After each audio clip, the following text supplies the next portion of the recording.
الحمد لله رب العالمين الصلاة والسلام على رسول الكريم أما بعد قال رسول الله صلى الله عليه وسلم لا تشد الرحال إلا بثلاثة مساجد المسجد الحرام مسجد هذا يعني مسجد نبوي المسجد الأقصى রাহু তিবরানি ওয়াল বাইহাকি আলহামদুলিল্লাহ।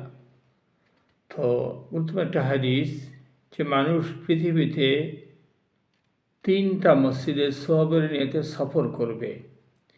সওয়াবের নিয়তে সফর শুধু 3 জায়গাতে মানুষ করতে পারবে। এটা হলো মসজিদে হারাম, যেটা বাইতুল্লাহ কাবা ঘর, এরপরে মসজিদে নববী, মসজিদে আকসা। কারণ যে মসজিদে হারামে যারা আসবে এইখানে 1 রাকাত নামাজ আদায় করলে 1 লক্ষ রাকাত নামাজের সওয়াব সে পাবে। আর মসজিদে নববীতে যারা আসবে 1 রাকাত নামাজ পড়লে 1000 রাকাত। অনেকে বিষয়টা জানে না, এখানে 1000 রাকাতের কথা উল্লেখ করা হয়েছে। আর মসজিদে আকসা ব্যাপারে তারা আছে, কেউ বলছেন 500 রাকাত। যাক, এটা একটু আছে। তো এই যে মসজিদে হারামের যে মর্যাদা সম্মান, এটা আল্লাহ সুবহানাহু ওয়া তাআলা নিজেই দিয়েছেন। কি বলছেন? হাযা বালাদুল আমিন। বালাদুল আমিন বলা হয়েছে মসজিদে হারাম। এই মসজিদে হারামের সীমা রেখাটা কতটুকু আসলে আমরা অনেকেই জানি না। এটা নিয়ে আজকে আলোচনার মূল বিষয়, যাতে আমরা ক্লিয়ারভাবে জানতে পারি যে মসজিদে হারাম কত বড়। পৃথিবীর মধ্যে সবথেকে বড় মসজিদ, তার সীমারেখা সব থেকে বড়। এটা হলো মসজিদে যেটা হারামের সীমারেখা অনেক বড়। এর যে কোনো মসজিদে, হারামের সীমারেখা যে কোনো মসজিদে আপনি নামাজ পড়বেন 1 রাকাতে 1 লক্ষ রাকাত নামাজের সওয়াব পাবেন। এই জন্য আমাদের এটা ক্লিয়ারভাবে জানতে হবে যে মসজিদে হারামের সীমারেখাটা আমরা জেনে নেই।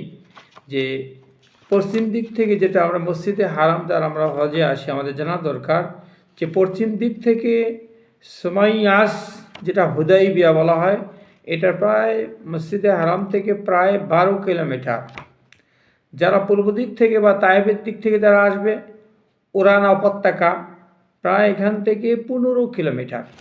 15 কিলোমিটার। এরপরে উত্তর দিক থেকে যারা আসবে, তানঈম, যেটা মসজিদে আয়েশা বলা হয়, 7 কিলোমিটার হারামের সীমারেখা। দক্ষিণ দিক থেকে যারা ইয়ামানের রাস্তায় আসবে, যে আইতুলিন, যেটা জায়গার নাম উপত্যকা আইতুলিন, যে 12 কিলোমিটার। তো এই হলো মসজিদে হারামের সীমারেখা। পশ্চিম দিকে 22 কিলোমিটার, পূর্ব দিকে 15 কিলোমিটার, উত্তর দিকে 7 কিলোমিটার, দক্ষিণ দিকে 12 কিলোমিটার। এই পড়াটাই হলো মসজিদে হারামের সীমারেখা, এরিয়া।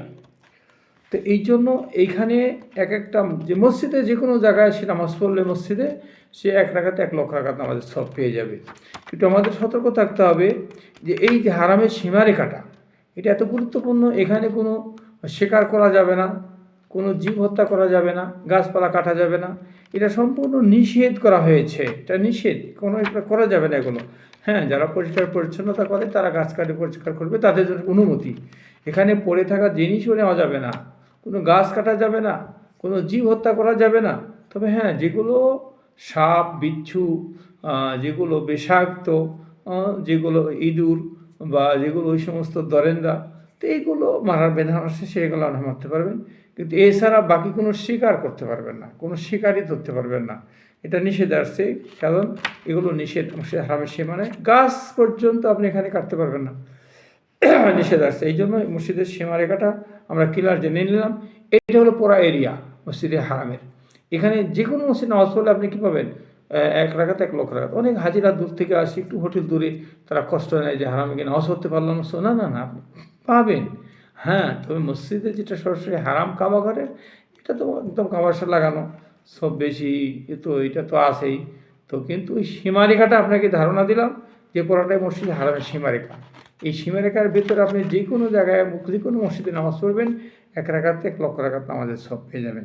যাক, আমাদের ধারণা দেওয়া হলো যাতে আমরা ক্লিয়ারভাবে ধারণাটা জেনে নিলাম। আল্লাহ আমাদের সবাইকে এটা বোঝার তৌফিক দান করেন। বারাকাল্লাহু ফিকুম, জাযাকাল্লাহু খাইর। আসসালামু আলাইকুম।